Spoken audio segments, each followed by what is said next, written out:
አዳም ወዴት ነህ ያልከኝ በፍቅር ድምጽ ፈለከኝ። የዝሙት ቪዲዮ መመልከት መንፈስ ቅዱስ እንደሚያርቅ ሁሉ ጠባቂ መላካችንን ያርቃል። አንድ ሰው ከእግዚአብሔር የታዘዙለት እለት እለት የሚጠብቁት ሁለት ጠባቂ መላክ አለው። አንደኛው ቀን ይጠብቀዋል፣ ሁለተኛው ማታ ይጠብቀዋል። አንድ ሰው የዝሙት ቪዲዮ የሚመለከት ከሆነ እነዚህ ጠባቂ መላእክት ይርቁታል፣ ይሸሹታል። በመግባት በመውጣታችን በመተኛት በመነሳታችን በህይወት እስካለን ድረስ የሚጠብቁን እነዚህ ቅዱሳን መላእክት ርኩስ ነገር ስናይ በዚህም ኃጢአት ስንሰራ ከእግዚአብሔር ስለታዘዙ ባይተውንም ይርቁናል። ማታ ማታ አልጋችሁ ላይ ሆናችሁ የዝሙት ቪዲዮ ስታዩ ጠባቂ መላካችሁ ይርቃችኋል። በሱ ፈንታ ደግሞ ክፉ መናፍስት ይቀርቧችኋል። ጠዋትና ባገኛችሁት አጋጣሚ የዝሙት ቪዲዮ ስትመለከቱ ጠባቂ መላካችሁ ይርቃችኋል። በዚህም ውሏችሁ መጥፎ ይሆናል። ማታ ማታ የዝሙት ቪዲዮ አይታችሁ በህልማችሁ መጥፎ ነገር ስታዩ የምታድሩ ስትቃዡ፣ ስትደባደቡ፣ ስትሮጡ፣ ስትበሩ፣ በተኛችሁበት ስታውሩ የምታድሩት በተኛችሁበት ከምታውቁትና ከማታውቁት ሰዎች ጋር ግንኙነት ስታደርጉ የምታድሩት ህልመ ሌሊት የሚመታችሁ አንድም ጠባቂ መላካችሁ ሲርቃችሁ ነው። አንድ ሰው የዝሙት ቪዲዮ ሲያይ ዝሙት ሲሰራ፣ ሲሰክር፣ ሲጨፍር በአጠቃላይ እግዚአብሔር የማይወደውን ነገር ሲሰራ ጠባቂ መላኩ ይርቀዋል። ኃጢአት ሰርተን ጠባቂ መላካችን ሲርቀን የሚቀርበን ሰይጣን ነው። የሚቀርቡን ክፉ መናፍስት ናቸው። ስለዚህ የዝሙት ቪዲዮ በመመልከት ጠባቂ መላካችሁን ከህይወታችሁ አታርቋቸው። እግዚአብሔር ሆይ እድሌን ንገረኝ፣ ጉልበቴን ንገረኝ፣ ጥበቤን ንገረኝ፣ ማስተዋልን ንገረኝ፣ ማወቅን ንገረኝ፣ ማየትን ንገረኝ ብንለው እኮ በእውነት የተደበቀው እድላችን ይወጣና በዓለም ፊት የተገለጽን ባለሞገሳሞች ነበርን። ምንድነው የምትለው አለ። እግዚአብሔር ከኛ ጋርማ ቢሆን ኖሮ ይሄ ሁሉ ነገር ለምን ይደርስብን ነበረ? አዎ ይሄንን ነው እንግዲህ። እግዚአብሔር ከኛ ጋር ቢሆን ኖሮ መሪዎቻችን አንዱን አንዱ አክብረው፣ አንዱን አንዱ ወደው፣ አንዱን አንዱን አፍቅረው። የጌዲዮን ድምጽ የኛም ድምጽ ነው። ለምን ደረሰብን? በመውለድ ለምን ተሳቀቅን? ልጆቻችን ለምን ያመሩብናል? አብልተን አጠጥተን ተሰቃይተን አሳድገን ለምን ይገላምጡናል? ለምን ይሄ ሁሉ ደረሰብን? ያስቀመጥነው ነገር ነው። አያችሁ። እግዚአብሔር ምሕረቱን ያብዛልን።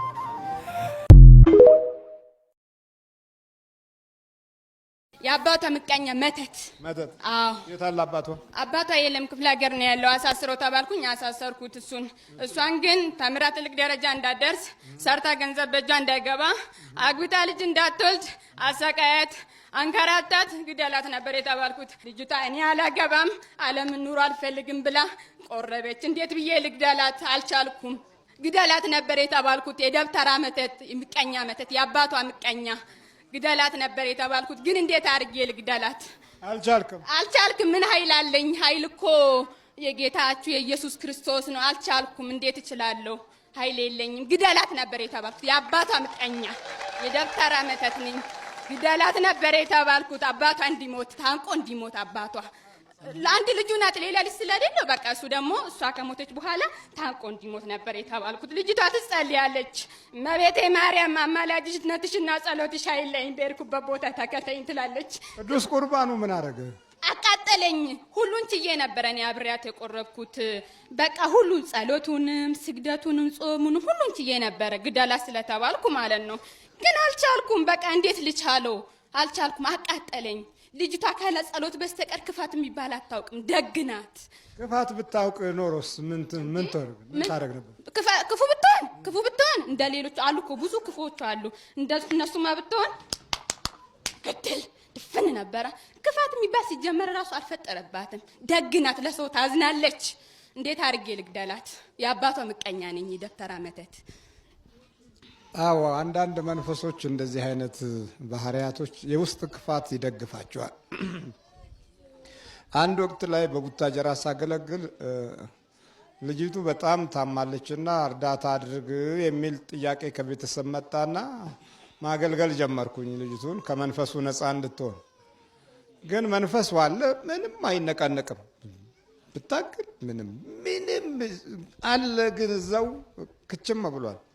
አንድ ወቅት ላይ ታዲያ ስለሷ ጸሎት ማድረስ ጀምር በህሊና ውስጥ ድንገተኛ የሆነ ሐሳብ መጣ። እስቲ የልቧን ሐሳብ መጀመሪያ ተረዳ የሚል ነገር እኔ ነኝ ይሄን ሐሳብ ያወጣሁት ብዬ ወደ ራሴ አሰብኩና ለማንኛውም ይሄንን እስቲ ሄጄ ልጠይቃት ብዬ መጠየቅ ስጀምር እንዴት ነው አሁን ብትድኝ ምንድነው የምታደርጊው አልኳት።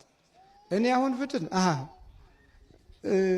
ዱባይ ሄድና አለች አረብ አገባና መኪና ገዝቼ ዛሬ ተብሜ ያልጠየቁኝን ሰዎች በመኪና አቧራ አቦንባቸዋለሁ። ጨርሳለች። በቃ ሆነኝ አልኩ። በቃ እንግዲህ ችግር የለም ይሄ ነው ሐሳብሽ። ታማም ሐሳቧ ይሄ ነው። መንፈሱ አለ። የተፈጥሮ ችግሮቻችን እንግዲህ እዚህ ላይ ነው። በቃ ይሄ መንፈሱ ብቻ አይደለም ችግር የፈጠረው ራሷ ሐሳቧ ነው። ቋንቋው የወጣው ከሷ ሐሳብ ነው። የንግግሩ ባለቤት የምላሷ ባለቤት እሷ ናት።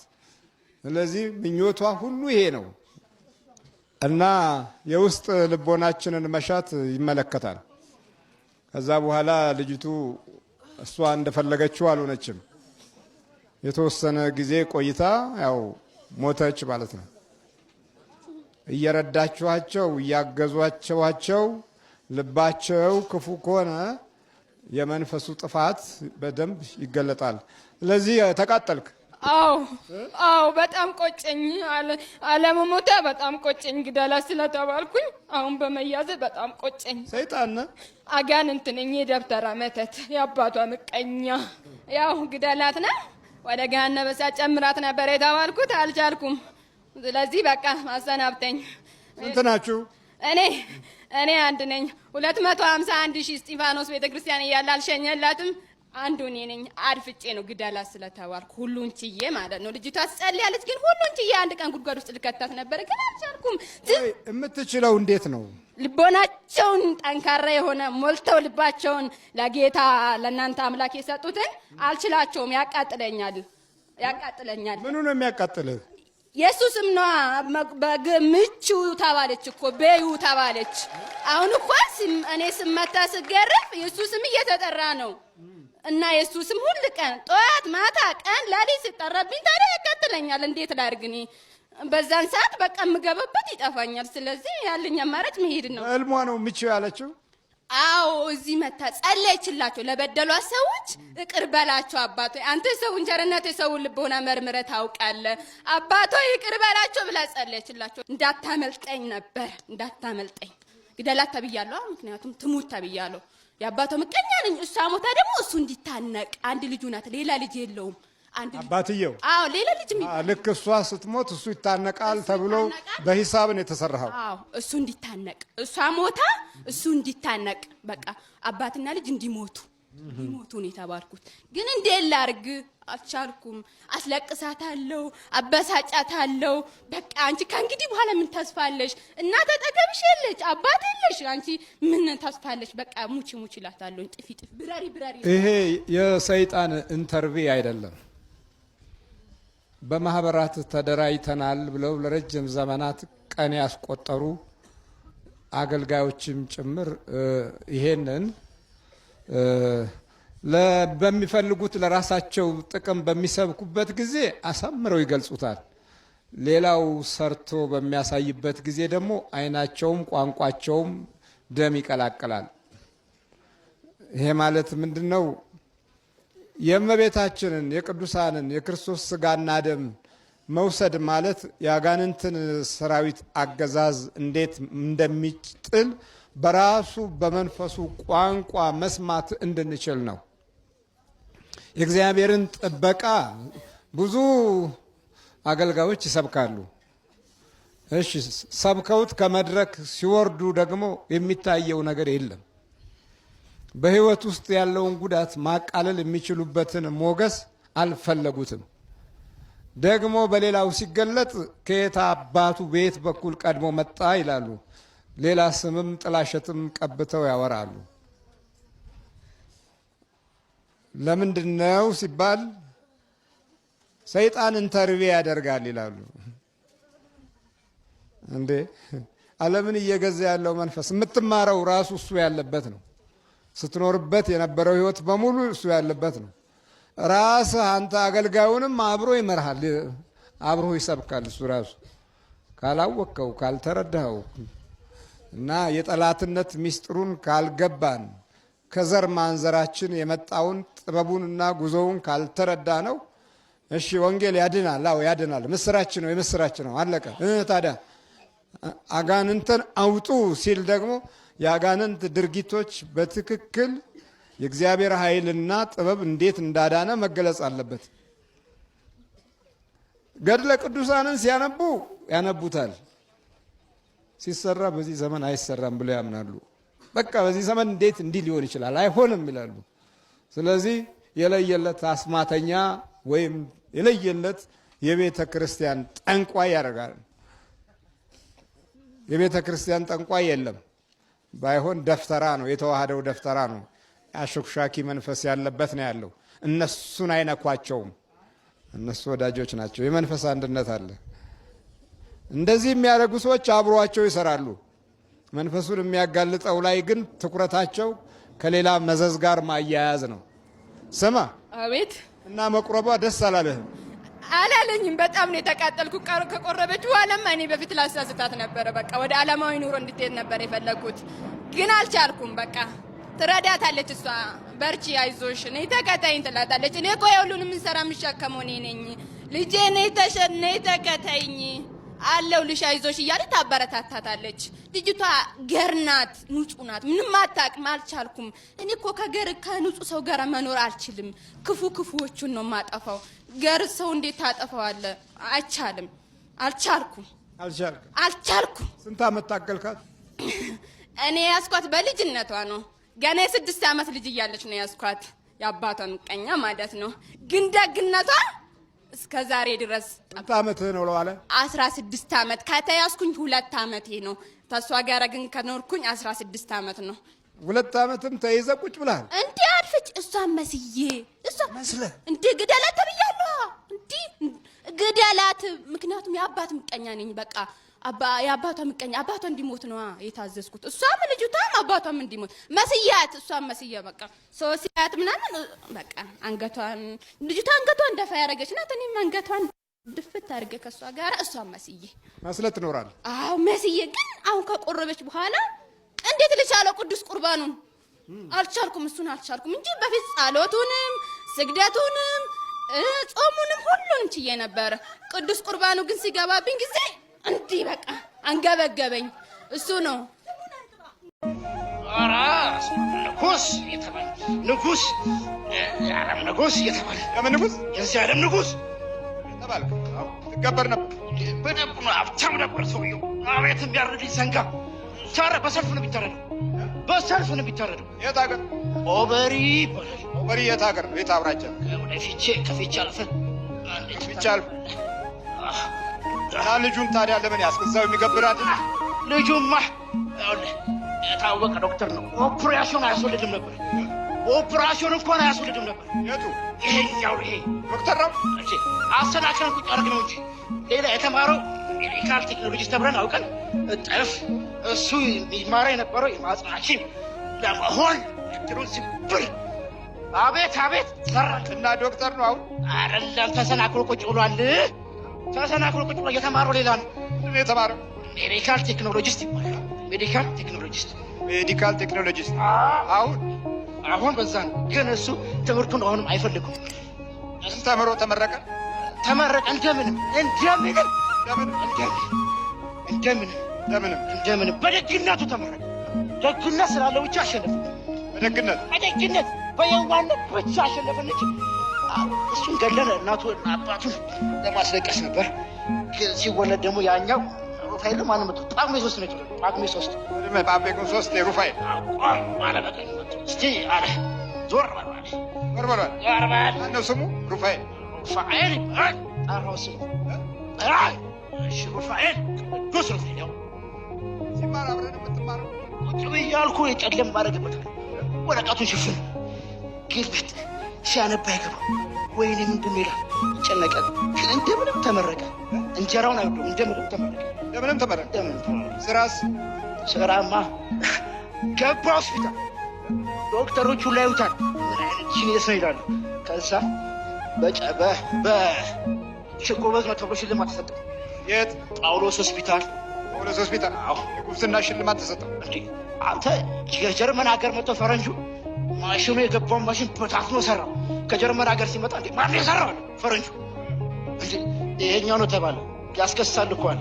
በሚሊዮን ብር ያስከሳል። ልጁ ሰርቶታል። ያኔ መልአኩ መጥቶ ሰውየውን አጣርፎ አስወጣው። በማያውቀው ምክንያት ያሳስረው ነበር። እንዴ የብዙሃን በሽተኞች ሲቆመው እኔ ምን እሰራለሁ? ማሽኑን ሰራው። ማሽኑ ሲዲፎር ማሽን ይባላል። ሰራው ምን አለ ጀርመን ያለው ሰራው። ለበሽተኛ ይቆመ ነበር።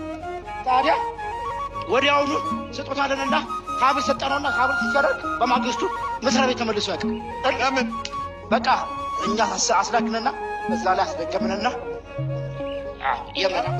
በሀብል ነው። ወርቅ ነው ወይስ አይደለም? ይሄ ምንድን ነው? ናስ ነው። ናሳብ የሽልማት ስጦታ ብላችሁ ሽልማታው ታሳብሰው ሁሉም ሰጡት።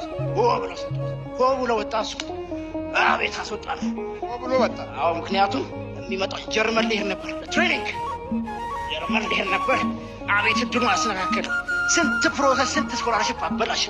ወይ አሁንም ተከፈተ። በቀደም ከፈት ሲያደርግ ቻይና እንፈልጋለን አሉት። አራው አመለጠ። ቻይና ትንሽ ቀዳዳ ሲያገኝ ቻይና ጠሩት። ይሄ ልጅ አለው ኩላሊት ነው የሚሉት። ኩላሊት አለው ኩላሊት ቻይና ይሄ ነው። ትንሽ መንፈሳዊ መሰረት ጋራ ትንሽ በረከት ካለች ያችን ለማጨለም የሚደረግ ዘመቻ ከሌላው ዓለም ውስጥ የሀገራችን ትውልዶች ቀዳሚ ናቸው። ማጨላለሙ ላይ ብርቅዬ የሆነ ትሩፋት አለን። ብርሃኑ ላይ ነው አሁን ችግሩ። ብርሃን ሲበራ አንወድም። ብርሃን ሲበራ ውስጣችን አይመቸንም። ለምን? ከዚህ ከማለዳው ጀምሮ በዚህ በክፉ መንፈስ ባህሪ ውስጥ ስለምንጸነስ የሚቀናን ክፉ ነው። አሁን ለሀገራችን ጋዜጦች የሥላሴ ፕሮግራም ቆመ ቢባል ማትረፊያቸው ነው። ቆመ ቢባል ስንት ቢያንስ ከ20 ጊዜ በላይ ይጽፋል። እርግጠኛ ነው 20 መጽሔቶች ያዘጋጁበታል። ቆመንን ዳን የሚል ነገር ከሆነ ግን ያማቸዋል፣ ይታመማሉ። በጣም ነው የሚያማቸው። ምክንያቱም እንዲህ የተለወጥንን የጨለማ የምናግዝ ከብርሃን ልጆች ይልቅ የጨለማ ልጆች ለመሆን የምንፈጥን የሰዎች እድል ውስጥ ገብተን ዝም ብለን የምንዳክርና የሰው ሕይወትን የምናቀጭጭ እርም የሆነ ነገር ያለብን። ስለዚህ ከዓለም በፊት ብዙ የበረከት ትውልድ የነበረን ዛሬ ከዓለም ኋላ በምንም መንገድ ይሁን እርግማን ሁሉ ቦታ ላይ ስር ሰዶ እድላችንን ሲያመክንና አኗኗራችንን ሲረብሽ የምናየው እውነት የመንፈሱ ብቻ አይደለም፣ የተፈጥሮ ግብራችንም ከክፋት ጋር የተያያዘ ሆኖ መወለዳችንም ጭምር ነው። መተቱ በምንድን ነው የገባው? ሀብል። ስንት ናችሁ ጠቅላላ? 1100 በመንፈሳዊ ሕይወት ካልተቋቋምነው በስተቀረ ብዙዎቻችን የደም ክፋት ወይም የአጥንት ክፋት አለያም የነፍስ ክፋት አለብን። በጣም አደገኛው ደግሞ ይሄ የነፍስ ክፋት ነው። ከነፍስ ክፋት ጋር ሙሉ በሙሉ ነፍስ ክፋት ካልሰራች የማትረካበት አይነት ትውልድ ሲሆን አስቸጋሪ ነው። ይሄ በጣም በነፍስ ክፋት በተበላሹ ሰዎች እጅ ውስጥ ነው አሁን የወደቅ ነው ማለት ከደማቸውና ከስጋቸው አጥንታቸው አልፎ ከነፍስ ጋር የተዋሃደ የክፋት ኃይል ሲኖር ለነገሮች ሁሉ የምንሰጠው ክብደት የሰዎችን ሕይወት በማጨለሙ ላይ ነው። የሰዎችን እድል በማበላሸቱ ላይ ነው። በላቡ ተዘጋጅ አብላውጥ ሁሉ ከወገቡታ ከወስጡታ ተዘጋጅ። በኢየሱስ ክርስቶስ ስም በሥላሴ ስም በወላዲተ አምላክ ስም ቅዱስ ሚካኤል ስም ቅዱስ ገብርኤል ስም ወደ ሲኦል እንገባለን። ሁሉ ሰበት እግዚአብሔር ይገስጽ።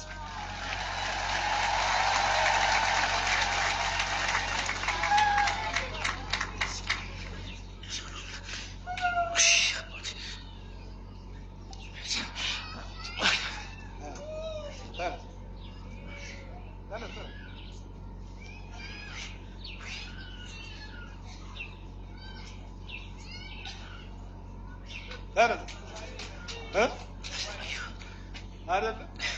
እዚህ ነበርኩ ሱባኤ? አዎ እዚህ ነበርኩኝ። ወይ ድንግል ማርያም ተመስገን። የት ሀገር ነው የመጣው? ኧረ እዚሁ ነኝ እኔ። አዲስ አበባ ነኝ። ምን ነው የምትሰራው? ተምሬያለሁ፣ ግን አሁን አልፎ ነው የምሰራው። ስራ ሪሰርች ምናምን እሰራለሁ እየወጣሁ ሲል። ምንድን ነው የምትሰራው? የምን ጥናት ነው? የጤና ጥናት፣ በጤና ላይ ያለ ዙሪያ፣ በጤና ሽፋን ዙሪያ ማለት ነው። በዛ ዙሪያ ነው የምሰራ የነበረው። የሆነ አንድ ማሽን ተበላሽቶ አንተ ስትሰራው ሰዎች አጨብጭበው ነበር? በትክክል አዎ። ከውጭ ያሉ ባለሙያዎች ብቻ ነው የሚሰሩት። እዛ በኋላ እንጂ የሆነ ስጦታው የት እንዳለ ራሱ አላውቅም። ከዛ በኋላ እዛ መስሪያ ቤት እጄ አላውቅም፣ ግን አጨብጭበውልሃል በደንብ አድርገው። በጣም መፍራት ያለባችሁ ሀበሻ ሲያጨበጭብ ነው። መጥረቢያ ሲይዝ ችግር የለም፣ ሲያጨበጭብ ነው ችግሩ። መጥረቢያ ከያዘ ያው ታውቁታላችሁ፣ መጥረቢያ ይዟል፣ በቃ ችግር የለም። ያጨበጨበ ጊዜ ግን ችግር አለ። እሺ ከዛ በኋላ ትዳሬም እኔ ውጭ ሀገር ሚስት የነበረች ተፋታው። ምንም በቃ እኔ ምንም አይመስለኝም። የሆነ እያልኩ ዝም ብዬ አልፋለሁ። በቃ ሁሉም ነገር ጨለመ። ቤተሰቦች ደግሞ ይሄ ጨሌ ነገር ያመልካሉ። አባቴ በኩል ያሉት ነግሬው ነበር። ለአባቴ ብዙም ጥንካሬ የለውም መሰለኝ፣ አልሰማኝም። እስካሁን አልሰማህም? አልሰማኝም። አዎ የዛም የእነሱም መንፈስ ተጽዕኖ አለ። ግን አንተ ደግሞ በየዋህነት አንዳንድ ነገሮችን ልታሸንፍ ችለሃል። ያው እግዚአብሔር ሲያስብ እንደዚህ ነው። ምንም ያው ብዙም ክፋት አላሰብም። ግን ያው ደግሞ የራሴ ማጥያት አለ። በዛ የሚሸገን እርሱ ትምህርት ከጀመርኩ በኋላ ብዙ ለውጥ አመጣሁ። ትከታተል ነበር እንዴ? በጣም። የት ነው የምትከታተል? ከስቴፋኖስ ጀምሮ እዚህ ድረስ እመጣለሁ። ትምህርቱንም ሲዲውንም እየገዛሁ እከታተል ነበር። በዛ መሰረት ጸሎት ሲጀመር ጊዜ ነገሮች መገለጥ ጀመሩ። ስራውንም ይሰራልኛል፣ ምክንያቱም ደርስበታለሁ ብዬ ሲቀጥል ጳጉሜ 5 ነው እዛ አቡነ ገብረ መንፈስ ቅዱስ የአዲስ ዓመት ነው እንጂ ዮሐንስ ጸበል ሂድ ምናምን ብሎ በውስጥ የተናገረኝ። ጸበል ሂድ አለ? ስቀጠቅጠው ነው ጸበል ሂድ። ልክ ተኝቼ ስነሳ ነው ጸበል ውስጥ ራሴን አየሁት። ከጀርባችን አዊ ቤተክርስቲያን ያለው ሄጄ ስጠምቅ ጊዜ ጮኩኝ። ከዛም የተፈጠረው ነገር አላውቅም። ጠቋር ነኝ ምናምን አለ፣ ሰዎች ነገሩ። ጠቋር ነኝ ምናምን አለ። እዛ እሱ ተሸኘ። ህልነቴ በደንብ ቀለለኝ በስነ ስርዓት። ግን የሆነ የቀረ ነገር እንዳለ ይሰማኛል። ምክንያቱም እኔ ብዙ ሚስጥሩም ላይገባኝ ይችላል። ሄደ ብዬ አልዘናጋም ብዬ መቀጥቀጥ ስጀምር ትናንት ማታ ላይ ትንሽ የሆነ ፍንጫ አየሁ። መምጣት እንዳለብኝ ገባኝ። መጣሁ። እዚህ ደግሞ ሁሌ ነበር የምመጣው። ስትቀጠቅጠው ምን አለህ? ምን አይነት ፍንጭ አገኘ? ሌሎቹም እንዲገነዘቡ ማለት እየመታወት እያለ ማለት ነው። እንደ ጥላ ነገር ነው። ከጎኔ ቆም ነገር ይላል፣ ጥፍት ይላል። አሁን እኔ እንግዲህ ያሰብኩት ሙሉ በሙሉ ሄዱልኛል ብዬ ነበር ያሰብኩት። እንደ በፊቱ አልመታ አልኩኝ ራሴ። በጣም በጥቂት በስሱ ነው የምመታው። በስሱ ነው የምመታው። እንዴ ልትመታው ስትል ሊያዝ ያደርግ። እኔ ይሄን የሚያክል መቁጠሪያ በዚህ ነበር የምገርፈው። ፈራሁት። መቁጠሪያውን ፈራሁት። እኔም ልፈራ አልችልም፣ እሱን የሚያስፈራራኝ አልኩና ዝም ብዬ ነካ አድርጌ ተኛሁ። ጠዋት ከእቴ ጋር መጣሁ ማለት ነው እዚህ። ከዛ ጸበል ገባሁ እዚህ ስላሴ። እዛ ጋር የሆነ ነገር ሲያዝ ተሰማኝ፣ ጸበል ውስጥ ማለት ነው። እዚህ እያናገረኝ ገባሁ። ከዛ በኋላ እርሱ ሲመጡ መሰለኝ አላወቀውም። ከዛ በኋላ ያለው እዛ ወጣሁ። እግዚአብሔር ይመስገን ህይወቴ ተበላሽቶ ነበር። የት ነው የተመረቀው በትምህርት? እዚህ 4 ኪሎ ተምሬያለሁ። ፓስተር ሪሰርች ኢንስቲትዩት የሚባለው ማለት ተምሬያለሁ እዛ። በዶክተር ልትመረቅ ነበር? ፍላጎቴ ሌላ ነበረ። ነገር ሁሉ ሲበላሽ ጊዜ በቃ ትምህርቱ ማስጠላኝ። ስራው እሰራለሁ፣ ምንም ስራ ላይ ችግር የለብኝም። አሁን ራሱ ስመጣ እንዳለ አንደኛ ወጥቼ ነው የመጣሁት ሪሰርች ተርኬ ማለት ነው። እሱንም ደግሞ ያገኘሁት ይህችን እድል እንኳን እዚህ በመምጣት ትምህርቱን በመከታተል እንጂ እንደማላገኝ አውቃለሁ። ብዙ መሰናከል ነበር እሱ ለማግኘት ራሱ። እንደገና ደግሞ እሱ ተቋረጠ። እንግዲህ ምክንያቱ ሌላም እየቀረ አለ ብዬ መቀጠል ሲጀምር መውጣት ጀመርኩ። ስምህ ከነ አባት? ሚሊዮን ብርሃኑ እባላለሁ። እሺ ሚሊዮን በርታ በል። እግዚአብሔር ከአንተ ጋር ይሁን። አዳም ወዴት ነህ ያልከኝ፣ በፍቅር ድምፅ ፈለከኝ። አልብሰኛል ነጩን ልብስ፣ እወድሃለሁ ኢየሱስ፣ አከብረሃለሁ ክርስቶስ።